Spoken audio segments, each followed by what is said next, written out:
일들도 있었고 참 서름도 많았습니다. 그 모든 인내의 시간들을 다 겪고 나서 이제는 온 이스라엘의 왕이 되었습니다. 우리는 그 내용에 대해서 지난주에 살폈습니다. 5절 말씀에 7년 6개월 동안 헤브론에서 다스린 것과 그리고 예루살렘에서 33년 동안 온 이스라엘과 유다를 다스렸다고 이렇게 나와 있습니다. 이제 온 이스라엘의 왕이 되어서 이제는 헤브론이라는 그 지역에서 벗어나 어디로 가게 되냐면 이 이스라엘을 중심이 되는 예루살렘을 향해서 다윗이 전진하게 됩니다. 군인들과 군사들과 함께 올라가게 되는 것이죠. 그래서 예루살렘을 수도로 놓고 이제 온 이스라엘을 다스리기 위해서 이제 예루살렘으로 나아갑니다. 그런데 예루살렘으로 가면 예루살렘이 이 반기고 바로 거기서 왕이 되어서 모든 순간들이 순탄할 줄 알았지만 예루살렘에는 한 가지 문제가 있었습니다. 그 문제는 바로 무엇이냐면 여부스 사람들이었습니다. 여부스 족속이라고도 하고 사람들이라고도 이렇게 나와 있는데요. 예루살렘에 누가 자리를 잡고 어떤 성이 있었냐면 여부스 사람들이 살고 있는 성이 있었습니다. 그런데 이 여부스 성이라는 이 성은요, 여리고 성과 같은 한 번도 무너지지 않은 그러한 성입니다. 지금 다윗의 이제 시대가 됐는데 옛날에 하나님이 이제 출애굽을 시키셔서 광야 생활을 하게 하시고 여호수아를 리더로 세우신 다음에 이제 본격적인 가나안 정복 전쟁을 하게 하십니다. 그러고 나서 그 하나님이 말씀하신 젖과 꿀이 흐르는 이 땅을 정복하게 되고 거기서 이제 살게 되는데 그 시기를 우리는 사사시대라고 합니다. 사사시대. 이 사사시대가 한 340년 정도의 사사시대가 되는데요. 처음에 이 여호수아가 하나님께서 말씀하시기로 그 하나님 말씀하신 그 땅에 이 12지파를 다 분깃을 나누어 주십니다. 그래서 너는 여기, 너는 뭐 유다 지파는 이쪽, 뭐 베냐민 지파는 이쪽, 뭐 이렇게 다 여기를 가서 정복하라 이거예요. 가서 그 땅에 있는 사람들을 몰아내고 거기서 가서 거기를 점령하고 살으라 라고 하는 것입니다. 그런데요, 이제 이 이스라엘 백성들이 열심히 전쟁을 합니다. 전쟁을 하는데 한 번도 무너뜨리지 못한 성이 어디였냐면 뭐 많은 성들이 있었지만 그 성 중에 하나가 여부스 사람들의 성이었어요. 먼저는 이 예루살렘을 중심으로 그 남부 지역, 예루살렘 남부 지역을 유다 지파의 분깃이었습니다. 그리고 예루살렘 이 북부 지역을 베냐민 지파의 분깃이었는데요. 이 여부스 사람들은 이 예루살렘 중심에 있었던 사람들입니다. 그러니까 유다가 처음에 점령을 하기 위해서 덤비는데 점령을 못해요. 성경에 유다 지파가 여부스 족속을 이렇게 점령하지 못했다라고 나와 있어요. 그리고 나서 그 이후에 베냐민 지파도 도전을 했는데 점령했을까요? 못했을까요? 못했습니다. 그렇게 해가지고요, 어쩔 수 없이 사사기 시대 그리고 사울이 왕권을 잡은 그 순간까지 총 한 380년 정도의 그 기간을요, 이 예루살렘 이 젖과 꿀이 흐르는 그 땅 가나안 땅으로 하나님이 주셨지만 그 중간, 이 예루살렘의 그 중간에 위치하고 있는 이 여부스 사람들의 이 성을 건드리지도 못하는 거예요. 380년, 한 400년 정도 되는 그 기간을 건드리지도 못하고 그들이 그 가운데에 아무도 건드리지 못하는 그런 성 안에서 살고 있는 것입니다. 그 여부스 사람들의 그 성이 이제 다윗이 왕이 되어서 예루살렘을 수도로 놓고 온 이스라엘을 다스려야 되는데 그 여부스 사람들이 그 수도의 그 중심에 박혀 있는 거예요. 어떻게 해야 되겠습니까? 정복해야 되겠습니까? 그냥 둬야 되겠습니까? 정복해야지요. 오늘 그래서 그 정복하는 그 내용이 오늘 이 말씀에 우리들이 함께 읽은 이 본문의 말씀입니다. 먼저 6절 말씀 우리 한번 읽어보도록 하겠습니다. 6절 말씀 시작. 왕과 그의 부하들이 예루살렘으로 가서 그 땅 주민 여부스 사람을 치려하매 그 사람들이 다윗에게 이르되 내가 결코 이리로 들어오지 못하리라. 맹인과 다리 저는 자라도 너를 물리치리라 하니 그들 생각에는 다윗이 이리로 들어오지 못하리라 함이나. 아멘. 이 왕과 부하들, 다윗과 그의 부하들이 예루살렘으로 가서 여부스 사람을 치려고 하는데, 이 여부스 사람들이 다윗에게 이렇게 이야기하는 것입니다. 네가 결코 이리로 들어오지 못할 것이다 라고 하면서 얼마나 자신감 있고 당당하게 그것을 얘기하냐면, 우리가 만약에 군인이 지키는 게 아니라 맹인이나 다리 저는 사람, 그러니까 장애인들이나 아무 힘도 없는 그런 사람들이 여기서 너희들을 못 들어오게 지킨다고 하더라도 아마 너희들은 그래도 그들을 뚫고 들어오지도 못할 거다 라고 아주 자신 있게 얘기하는 거예요. 이것이 말이 됩니까? 다윗입니다, 다윗. 그런데 우리 군사들이 아니라 그냥 맹인이나 다리 저는 사람들 앞에 놓고 너희들 막아도 너희들 아마 못 들어올걸? 이렇게 얘기하는 거예요. 그들의 그 자신감이 있었어요. 380년 정도까지 이 성이 아무리 유다 지파가, 베냐민 지파가 공격을 해도 우리의 성은 끄떡도 없었다라는 그 자신감이 이들에게는 있었던 것입니다. 그런데 이 자신감은요, 어디서 오는 거냐면 근거 있는 자신감이었어요. 여러분, 근자감이라고 아십니까? 잘 모르시죠? 요즘 언어는 아니고 좀 꽤 됐는데, 근자감, 근거 있는 자신감, 근거 없는 자신감? 그래요. 저도 잘 모르네요. 어쨌든 근거 없는 자신감을 근자감이라고 하는데, 아무튼 그런 얘기가 있습니다. 그런데 이 사람들은요, 근거 있는 자신감이었어요. 어떤 근거가 있었냐면, 어떤 거가 이 사람들의 마음을 든든하게 하면서 아마 맹인이나 다리 저는 사람들이 너희를 막아도 다윗, 너 들어오지도 못할걸? 이런 자신감을 이들에게 심어주었느냐? 이들의 이 성은요, 이 지형적으로 아주 요새에 있었습니다. 이 골짜기 사이에 있는 이 성이었고요, 고도가 매우 높은 곳에 있었어요. 그러니까 세워져 있는 그 골짜기, 이 지형이 자연스럽게 그들의 자연적인 성벽을 이렇게 만들고 있는 그러한 지형이었습니다. 그래서 일반적인 길로 군인들이 쳐들어온다 그러면 저 위에서 그들이 이 지형적인 이 성벽, 이것을 넘지도 못할 뿐더러 이들이 공격을 해대면 거기서 다 쓰러지는 거예요. 그러니까 성문에 가까이 가지도 못하고 다 픽픽 쓰러지고 도망가게 되는 그런 지형적인 이런 우위를 갖고 있습니다. 그리고 이들이 한번 제가 첫 번째 사진 띄워주시면, 이때의 싸움은요, 이 성을 가지고 있는 이 싸움들은 어떤 싸움이냐면 성을 포위합니다. 그래서요, 쫄쫄 굶기는 거예요. 그러면 물도 떨어지죠, 음식도 떨어지죠. 그러면 항복하고 나오게 되는데, 방송실 그 첫 번째 사진 좀 띄워주세요. 이들의 성 저 아래 뭐가 있냐면 샘 솟는 이 샘이 있어요. 여기 보이십니까?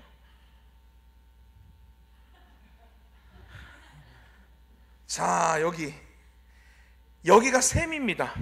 무슨 샘이냐면요, 여기가 기온샘, 여기는 이제 샘물이 가득한 거예요. 계속 샘 솟는 물이 있는 겁니다. 그러니까 지금 여기 이렇게 돼서 올라오는 이 길이 무슨 길이냐면 수로입니다, 수로. 그래서 이 물이 샘 솟는 물이 기온샘에서 물이 쫙 올라올 때 그 물을요, 이 여부스 사람들의 이 성 지하에는 수로가 있어서 그 물을 계속 겉으로 옮기는 것이 아니라 지하로 여부스 성 안으로 물이 계속해서 공급되어지니까 이들이 아무리 둘러싸고 이들의 성문을 못 열게 막고 그렇게 한다 하더라도 이들이 오랜 시간 동안 살 수 있는 거예요. 물이 계속 공급이 되니까 농사도 지을 수 있고요, 계속해서 살 수가 있는 거예요. 그러니까 싸움이 되지가 않는 겁니다. 아무리 둘러싸고 있어도 어떻게 이들이 항복을 하지를 않아요. 그래서 이들은요, 이런 근거 있는 자신감으로 다윗이 아무리 다윗이라 할지라도 와도 우리 성은 건드리지 못할 거야 라는 이러한 생각으로 이런 이야기를 하는 것입니다. 맹인과 다리 저는 자라도 너를 물리치리라 하니 그들의 생각에 다윗이 이리로 들어오지 못하리라 하미나. 그런데요, 7절 말씀 우리 한번 읽어보도록 하겠습니다. 7절 시작. 다윗이 시온 산성을 빼앗았으니 이는 다윗 성이더라. 아멘. 그들의 이러한 근거 있는 자신감 있는 그런 말과는 아주 부끄러워지게 할 만큼 이 다윗이요 시온 산성을 빼앗아 버립니다. 그리고 8절에 그날 다윗이 이르기를 누구든지 여부스 사람을 치거든 물 깃는 대로 올라가서 다윗의 마음에 미워하는 다리 저는 사람과 맹인을 치라 하였으므로. 자, 이 다윗이 가지고 갔던 이 전략은 무엇이었냐면요, 아까 그 수로 좀 다시 보여주시겠습니까? 그 수로.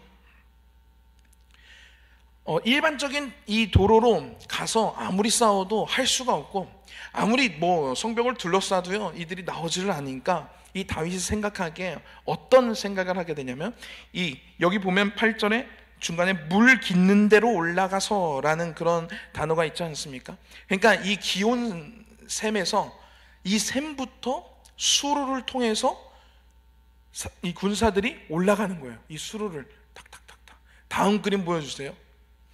이렇게 이 수로, 이게 지금 이 수로인데요, 이렇게 이 수로를, 그 좁은 곳을 이 군인들이 그 수로를 통해서 올라가서 그 수로를 통해서 여부스 성 안으로 들어가고, 그리고 그 성을 점령하는 이 전략을 짜게 됩니다. 그리고 그 전략은 아주 성공적으로 먹히게 되었고요, 그래서 이 여부스 성이 아주 간단하게 점령되는 그러한 일이 벌어지게 됩니다. 네, 없애주셔도 됩니다. 여러분, 아무리 근거 있는 자신감이라 할지라도요, 하나님이 정하신 이 계획, 그 계획과 그 발걸음을요, 그 누구도 막을 수 없다라는 것입니다. 할렐루야. 여러분, 다윗에게 하나님이 이런 지혜를 주셨어요. 그리고 정말로 근거 있게, 정말로 막 자신만만했던 그들의 입의 말들을요 아주 부끄럽게 했습니다. 여러분, 성경 말씀의 8절, 9절에 10절에 이렇게 기록되어져 있습니다. 만군의 하나님 여호와께서 함께 계시니 다윗이 점점 강성하여 가니라. 아멘. 여러분, 하나님이 다윗과 함께 계셨습니다. 그러니 그 결과 다윗이 점점 강성하여 가니라. 여러분, 하나님이 우리와 함께 계시면 우리의 삶이요 점점 강성해져 가는 것입니다.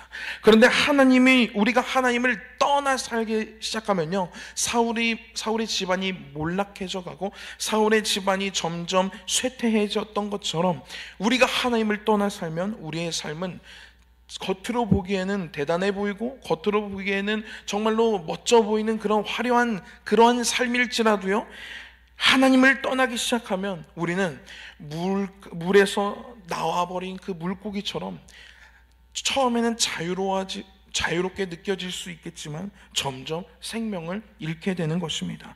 여러분, 하나님이 우리와 함께 하시는 것이 축복입니다. 하나님의 그 말씀 안에 거하는 것이 축복인 것입니다.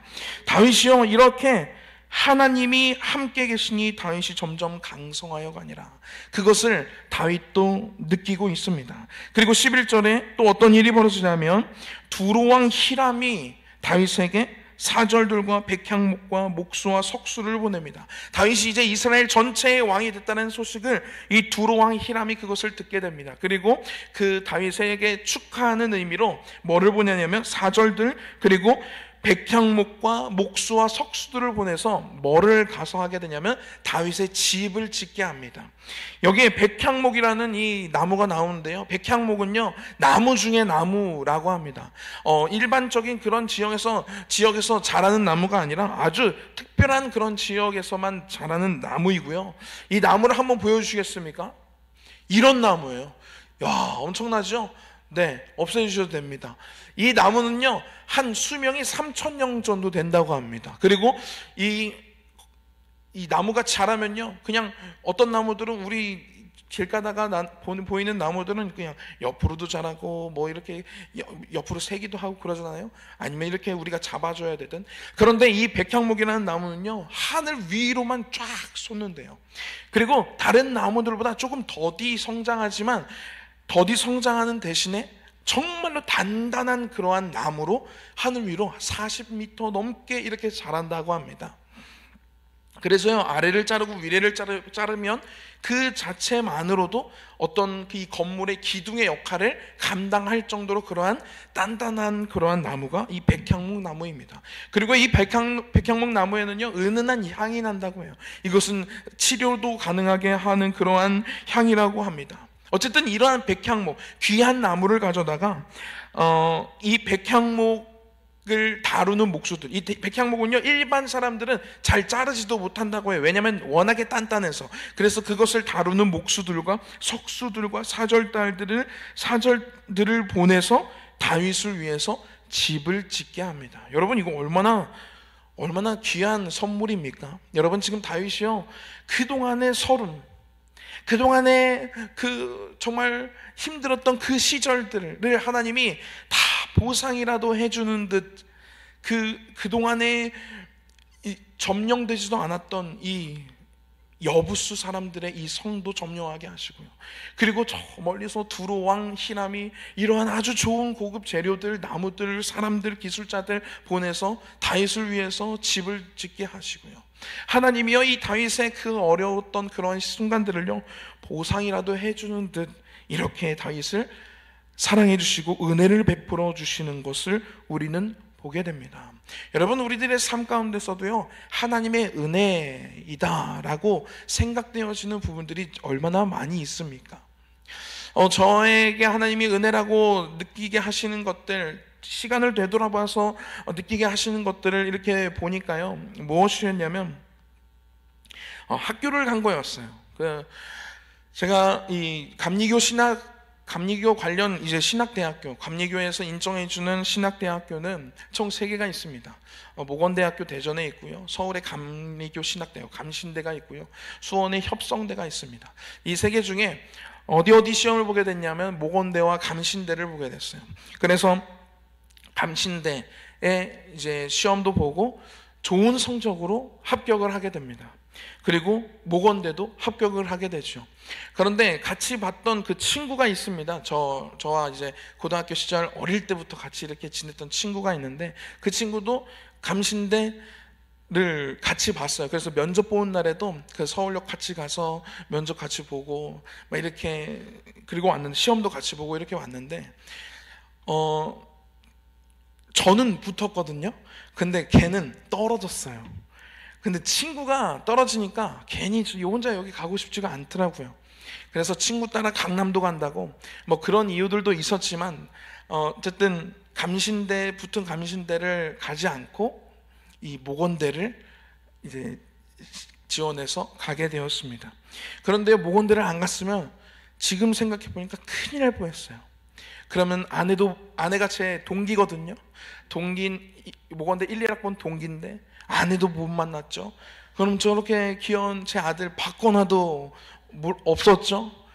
진짜 정말 큰일 날 뻔했어요. 정말 그래서 지금 생각해 보면 하나님이, 사람들이 다 저한테 야, 너 왜 그런 선택을 하냐라고 저한테 막 그랬었거든요. 그 당시 제가 다 붙었는데 선생님도 야, 너 미쳤어? 야, 서울을 가야지 왜 대전에 있으려고 그래? 어쨌든 근데 저는 별로 가고 싶은 마음이 없었거든요. 이래서 하나님이 목원대를 나를 보내셨구나. 그래서 그 친구와도 우정도 또 지키고 또 사랑도 얻고 또 아이도 태어나고 뭐 이러한 여러 가지 은혜가 그게 은혜였구나라는 그런 생각이 지금 와서 돌아보게 됩니다. 여러분, 한번 우리들의 삶을 되돌아보면요, 하나님의 은혜라고 표현되어지는 그러한 것들이 얼마나 많은지 몰라요. 우리가 많이 표현하는 그런 표현이 있습니다.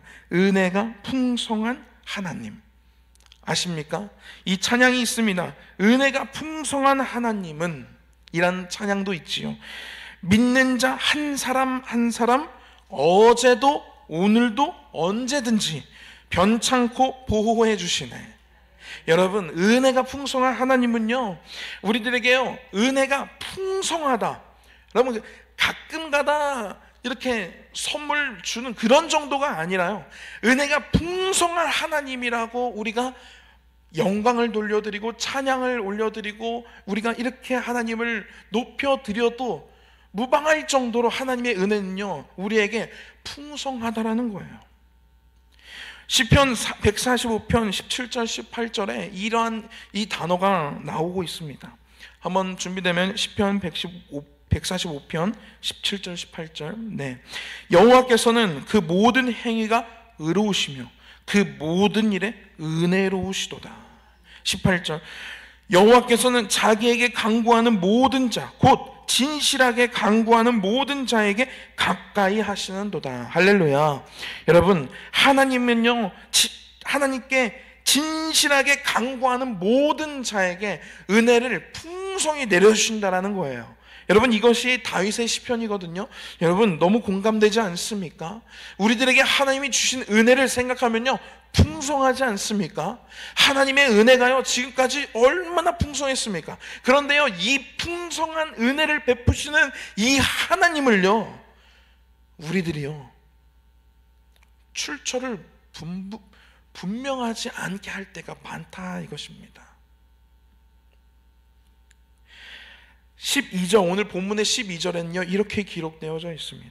다윗이 여호와께서 자기를 세우사 이스라엘 왕으로 삼으신 것과 그의 백성 이스라엘을 위하여 그 나라를 높이신 것을 어떻게 했다고요? 알았더라. 여러분, 다윗은요, 지금 내가 이 왕이 일단 된 것도 하나님이 왕을 만드셨다라는 것을 압니다. 자기가 물맷돌을 잘 던져서 내가 용맹해서 됐다고 생각하는 것이 아니라요, 내가 왕이 된 것이 하나님의 은혜라는 것을 아는 거예요. 그리고 이 이스라엘을 위하여 나라를 높이시는 이 사건, 예를 들어 그동안 함락되지 않았던 이 여부스 사람의 이 성을요, 한 번의 지혜를 주셔서 아주 간단하게 함락시키시는 것, 얼마나 이 이스라엘이라는 이 나라의 위상이 높아졌겠습니까? 그리고 두로왕 히람이 아주 좋은 백향목과 그리고 좋은 엄청난 기술자들을 데리고 와서 보내서 다윗을 위해서 집을 짓게 하신 이러한 것들이 이 이스라엘의 위상이 높아지는 것 아니겠습니까? 이스라엘을 위하여 그 나라를 높이신 것을 다윗이 아는 거예요. 이것이 하나님의 은혜였다라는 것을 알았던 것입니다. 여러분, 이것이 중요합니다. 하나님의 은혜를 하나님의 은혜로 아는 것이 중요합니다. 하나님의 분명한 하나님의 은혜인데 내가 잘나서라고 생각할 때가 정말 많죠. 하나님이 주신 은혜인데 시기 적절했어. 아주 내가 그때 이거 선택하지 않았으면 어떻게 할 뻔했어, 이렇게 생각할 때가 진짜 많다라는 거예요. 하나님의 은혜인데 여러분, 우리 출처를 분명히 하자고요. 하나님의 은혜는요, 하나님의 은혜라고 우리들이 표현할 줄 아는 저와 여러분들이 되기를 축복합니다. 어느 마음 착한 한 사람이 있었습니다. 그 사람이요, 우연한 기회에 빈민촌을 방문하게 됐어요. 거기서 그들의 딱한 사정을 듣고 정말 그 중에 마음이 싹 쓰였던 한 사람이 있었어요. 그래서 그 사람을 위해서 많은 금액은 아니지만 한 달에 10만 원씩 그 한 사람을 위해서 후원 계좌를 알려달라고 해서 10만 원씩 꾸준히 후원을 하기 시작했습니다. 그러다가 어느 날 그 달에는 정말 나도 지금 사정이 별로 안 좋고 여러 가지 돈 나갈 때도 있어서 10만 원까지는 어렵고 5만 원만 그 달에는 5만 원만 붙였다고 합니다. 그랬더니 며칠 후 그 사람에게부터 편지 한 장이 날라왔다고 합니다. 거기에는 이렇게 적혀져 있었어요. 뭐라고 적혀져 있을까요? 맞춰보세요. 상상력을 모르시겠어요? 제가 읽어드릴게요. 매월 꼬박꼬박 10만 원을 보내주셨기에 이번 달에도 그 10만 원을 쓸 계획을 다 세워놓았는데 예고도 없이 5만 원만 달랑 보내시면 어떡합니까? 선생님 때문에 내가 다른 사람들에게 빚이라도 져야 한단 말입니까? 이번에 보내주지 않은 돈 5만 원을 속히 보내주십시오. 그 편지에는요, 그 글이 적혀 있었다고 합니다. 여러분 같으면 어떻게 하겠습니까? 당장 5만 원 보내시겠습니까? 다음 달에 10만 원 보내시겠습니까? 이 사람이 어떻게 했는지는 나와 있지 않아요. 여기까지만 적혀 있었어요, 예화집에. 그런데요, 만약에 이러한 편지를 받았으면 괘씸하다 진짜. 아니 5만 원은 내가 보내준 은혜 아닌가? 내가 5만 원도 나도 쓰기 힘든데, 나도 쓸 때가 참 많은데 그거 줄여가면서 내가 그동안 10만 원 보내고, 그동안 내가 이번 달 정말 힘들어서 모아서 5만 원 보낸 건데 어떻게 이렇게 얘기를 했지? 은혜도 모르는 사람 진짜 하면서 당장 안 보내기 시작할 것 같아요. 여러분, 근데 우리가요, 이 사람이 참 극단적이긴 하지만 하나님 앞에 우리가 이러한 태도를 가질 때가 얼마나 많습니까? 하나님이 나에게 주신 것은 이만큼인데, 나에게 지금 앞에 당장 나에게 처해 있는 현실, 나를 조금 힘들게 하고, 나를 조금 눈물 짓게 하고, 내 마음을 조금 상처 입게 하는 이러한 몇 가지들을 가지고 때로는 우리는 하나님 살아계시나 하는 겁니까? 하나님 왜 나에게 이런 시련을 주시는 겁니까? 하나님이 나에게 주신 것은 이만큼인데 그거는 생각하지 않고, 내가 지금 5만 원 안 들어온 거, 하나님 5만 원 왜 안 보내주세요? 막 이렇게 이런 마음을 가질 때, 여러분 솔직히 있지 않습니까? 저도 그럴 때가 많아요. 불평불만할 때 많고요, 나에게 처해진 이 상황, 현실에 짜증낼 때도 많고요. 하나님께 우리가 직접적으로 하나님 원망하고, 하나님 왜 나한테 왜 이런 시련을 주세요? 이렇게는 하지 않지만 나에게 처한 이 현실에 무너지면서 짜증내면서 주변 이들을 힘들게 하고, 여러분 그럴 때 있지 않습니까?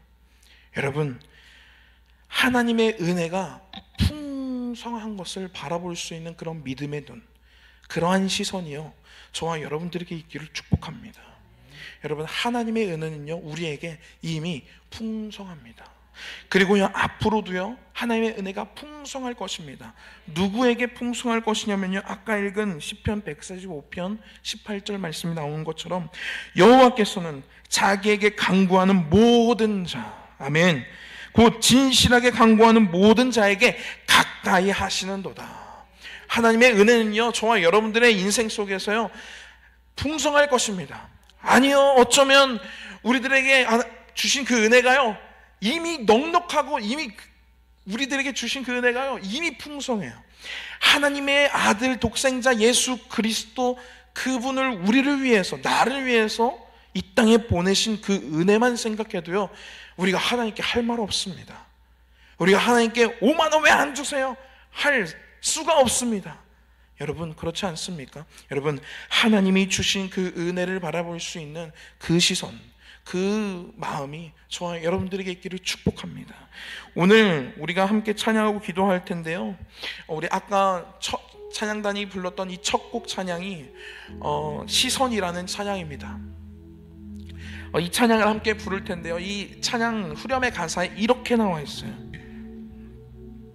모든 시선을 주님께 드리고, 우리가 은혜를 풍성히 내려주신 그 은혜를 우리들에게 허락하신 하나님께 우리들의 시선을 돌리는 거예요.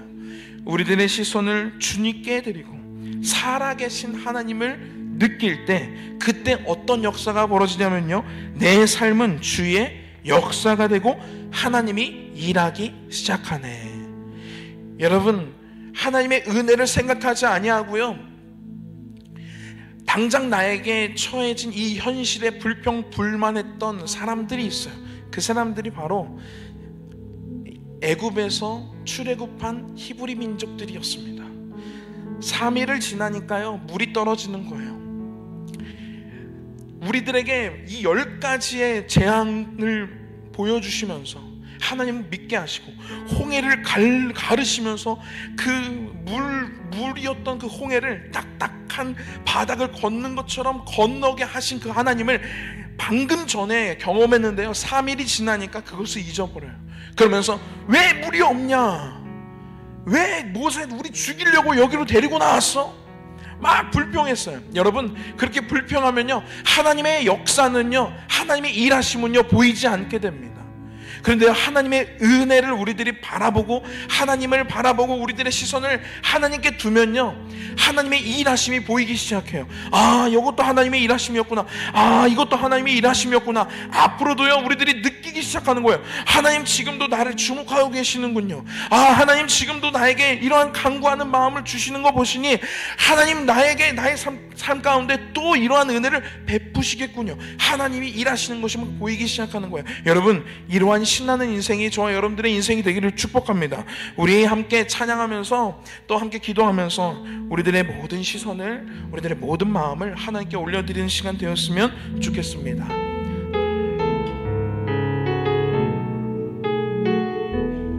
내게로부터 눈을 들어 주를 보기 시작할 때 주의 일을 보겠네. 내 작은 마음 돌이키사 하늘에 꿈꾸게 하네. 주님을 볼 때 내게로부터 눈을 들어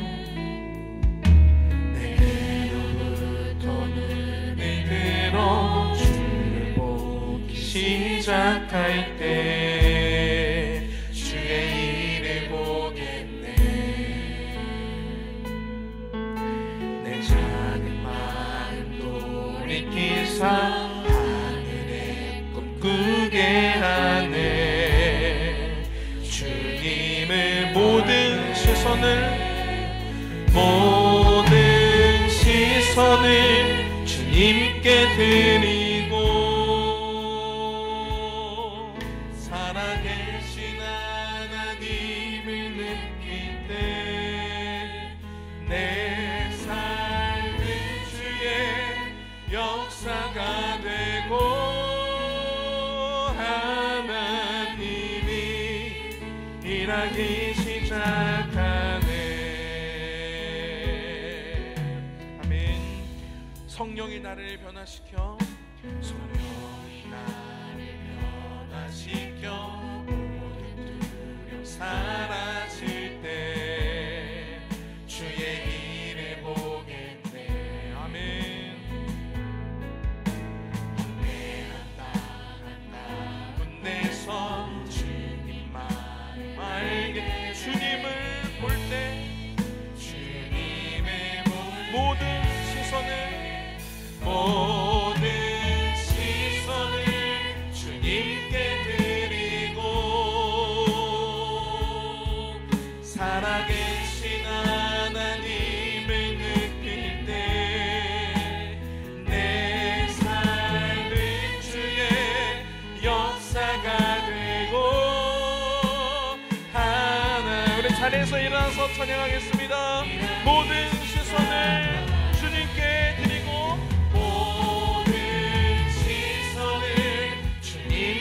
드리고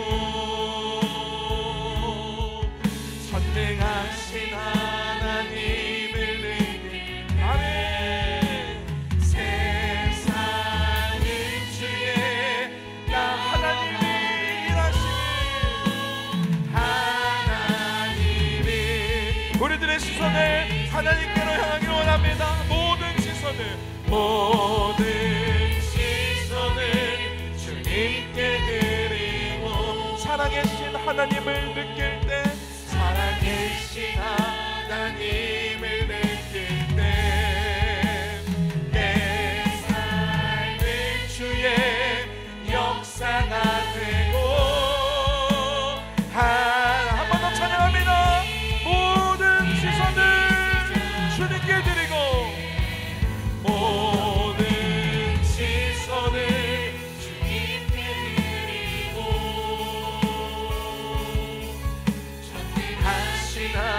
하나님을 느낄 내 삶의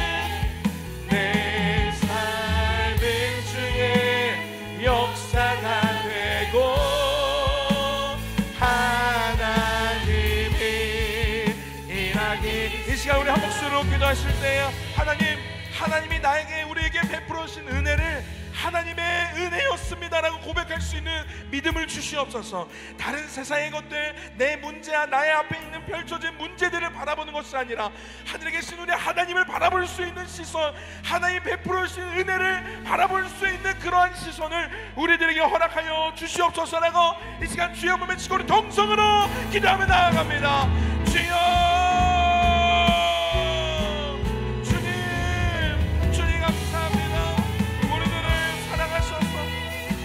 사랑하셔서 하나님께서 우리들에게 베풀어 주신 은혜가 너무나도 많습니다.